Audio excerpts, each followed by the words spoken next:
craft beer has taken me on some amazing journeys. A couple of years ago, I went on an epic road trip to Brisbane and had the time of my life. I always knew I'd return, and about a month ago, I did just that. Brewsvegas is an annual craft beer event that sees Brizzy taken over by all manner of brew-related shenanigans. What did I do, see, and most importantly, what did I drink? Let's find out.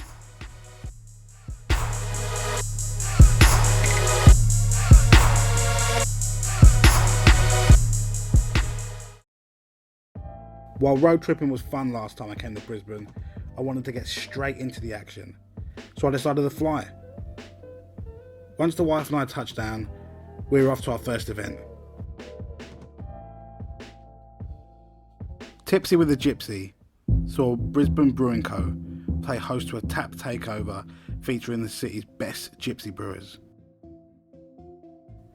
Luckily for us, we were at the event with our friends from the Brisbane Beer Barons, most of whom had been sinking brews hours before we got there. The atmosphere was electric and brews were looking fantastic, so we dived in and started on our first of many brews. The calibre of beers on offer was top notch. Standout brews for me were Corimban Valley Brewing's Wizard Stick Fruit Berliner Weiss, Brutal Brewers Smash IPA, Mongrel's Fug Passion Cognac and Passion Fruit Sour, and the Baron's own brew, You Little Ripper, an Imperial Red IPA that would give the best in the biz a run for their money. Once we had our fill, we decided to mosey on over to Catchment and finish the night on some more crafty treats.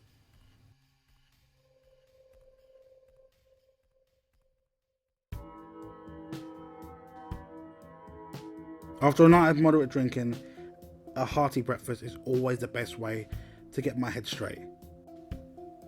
Which is great, as my first event of day 2 aimed to sort me out good and proper.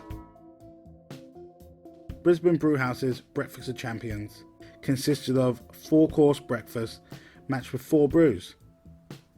When you start the day with a 7.3% stout, you know it's going to be a good one. The food was decent enough, but the brews on offer were fantastic. Overall, it was a great start to the day and lined our stomachs nicely for the day ahead. Next stop was my first visit to one of my fave places on this trip. Neverworld combines 2 of my passions, craft beer and video games, with a cracking bunch of arcade classics, pinball tables and a killer tap lineup. I really didn't know where to begin. In the end, the missus picked up Stone & Wood's Brewsvegas special hoppy potato ale, and I tucked into Bridge Road's Brett Porter. Both beers were great to sip on and made the perfect accompaniments for the video games and banter we enjoyed during our time at this amazing venue.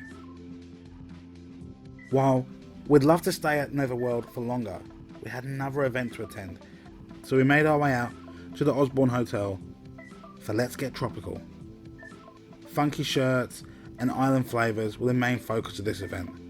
A collab brew was made with Newstead for the occasion, which we enjoyed. We got to the Osborne a little later than we'd planned, so our time there was limited. After a decent feed and some more brews, we left in pursuit of our final venue of the day.